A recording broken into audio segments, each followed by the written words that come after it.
네, 오늘 6월 16일 화요일입니다.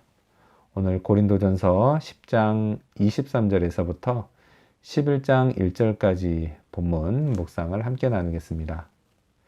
자, 오늘 이 본문을 통해서 제가 묵상한 하나님은요, 삶의 목적이 되시는 분입니다. 31절 말씀 읽어볼까요?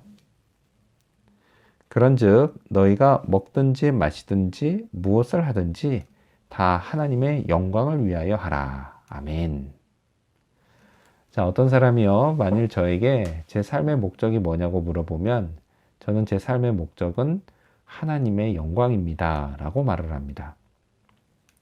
자, 물론요, 실제로 매 순간을 그렇게 살아내고 있느냐 하는 것은 별개의 문제이지만 말이죠.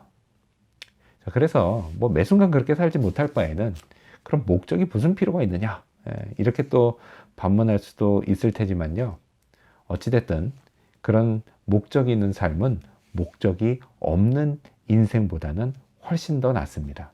왜냐? 잠시 잠깐 제대로 살지 못해도요, 곧 다시 방향을 잡을 수 있기 때문입니다.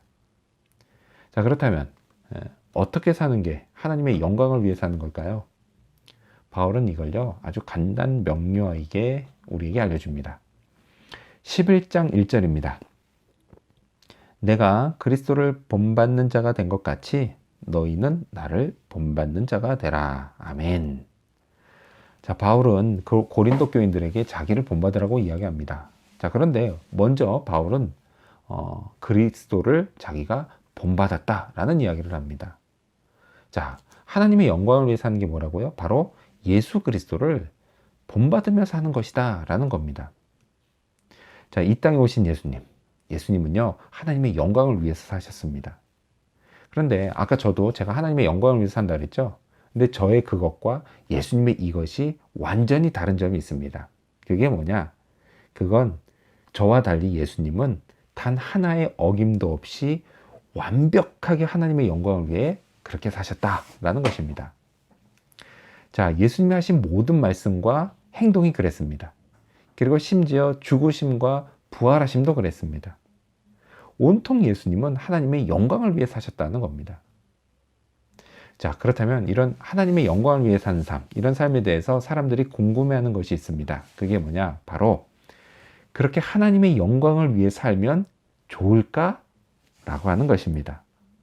정답은요, 당연히 좋다입니다. 자, 그렇다면 오늘 이 본문을 통해서 제가 발견한 인간의 모습, 어떤 게 있을까요? 오늘은 절제가 요구되는 삶의 모습들을 볼 수 있습니다. 자, 하나님의 영광을 목적으로 해서 살려고 하면요, 자기 스스로 절제해야 하는 것들이 있습니다. 자, 23절 말씀 먼저 읽어볼까요? 모든 것이 가하나 모든 것이 유익한 것은 아니요 모든 것이 가하나 모든 것이 덕을 세우는 것은 아니니. 아멘. 자, 절제해야 될 것. 첫 번째 뭐가 있냐?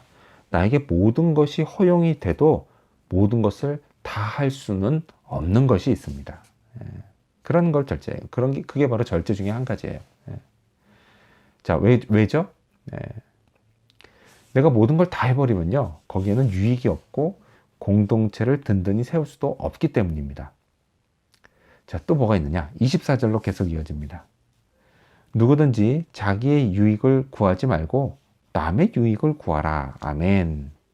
또 무엇을 절제해야 돼요? 나의 유익을 절제해야 됩니다. 내가 아니라 남의 유익을 먼저 생각해야 된다는 거예요. 자, 인간의 자연스러운 본성은 뭐죠? 이기심입니다. 원래 자기를 중심으로 생각하게 되어 있어요, 인간은. 하지만 이걸 매번 누르면서 이타심을 발휘하는 것, 쉬운 일이 아닙니다. 바울은요, 8장에서부터 이어져 온 우상의 제물이었던 고기를 먹는 문제에 관해서 고린도 교인들 안에 믿음이 강한 자와 약한 자 사이에 벌어질 수 있는 어떤 갈등, 이것을 해결하는 어떤 구체적인 행동 방법을 알려주면서 이 문제의 결론을 맺습니다.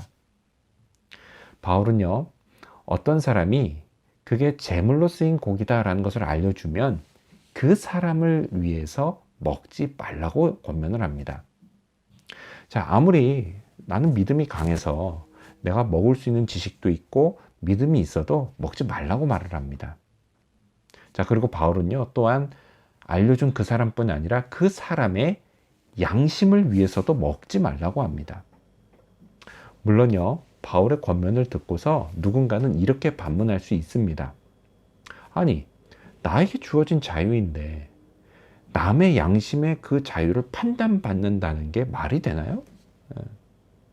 또요, 아니, 나는 만물이 다 하나님의 것이라는 것을 믿고 그게 사실이기 때문에 내가 그거 먹을 때에도 하나님께 감사하는 마음으로 먹었는데 그 감사함 때문에 내가 비난을 받는다는 게 말이 되나요? 이렇게 반문할 수가 있습니다. 그게 바로요, 29절과 30절의 말씀을 쉽게 풀어서 말하는 게 바로 이게 됩니다. 이런 반문을 했다는 거예요. 자, 이에 대해서요, 바울은 이렇게 결론을 내립니다. 그게 31절이에요. 아까 읽었던. 그런즉 하면서 시작이 되죠. 자, 그런데 이 그런즉은요, 그러나로 바꿔서 읽으면 반문에 대해서 바울이 결론을 맺어주는 것이다 라고 이렇게 이해하기가 쉽습니다. 자, 그래서 31절을 그러나로 넣고 읽으면 이렇게 돼요. 너희가 그런 반문을 할 수 있지만 그러나 너희가 먹든지 마시든지 무엇을 하든지 다 하나님의 영광을 위해서 하라가 됩니다. 바울은요, 하나님의 영광을 위해서 그렇게 하라고 말을 합니다. 자, 그렇다면 오늘 이 본문을 통해서 나에게 주시는 교훈, 제게 주시는 교훈이 뭘까요?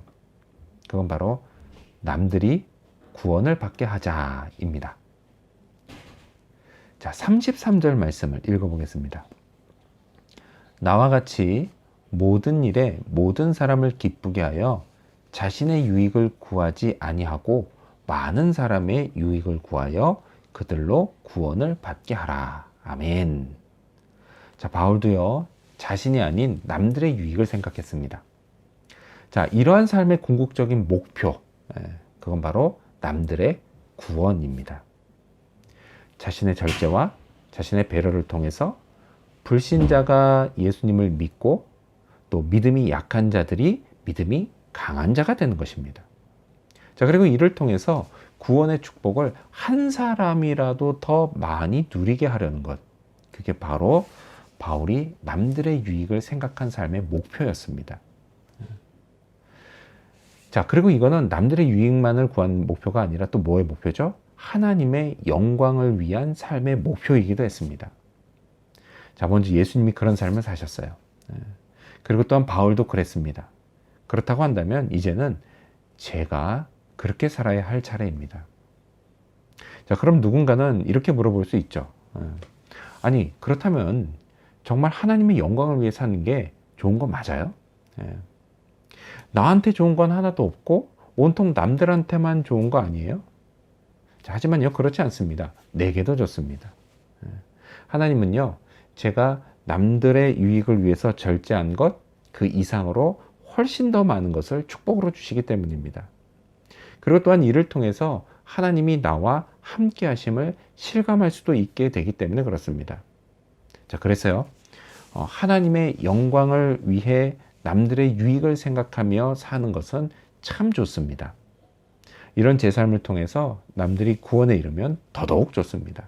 그래서 오늘도요, 그리스도와 바울을 본받아 그렇게 사는 그런 하루가 되기를 소망합니다. 기도하겠습니다.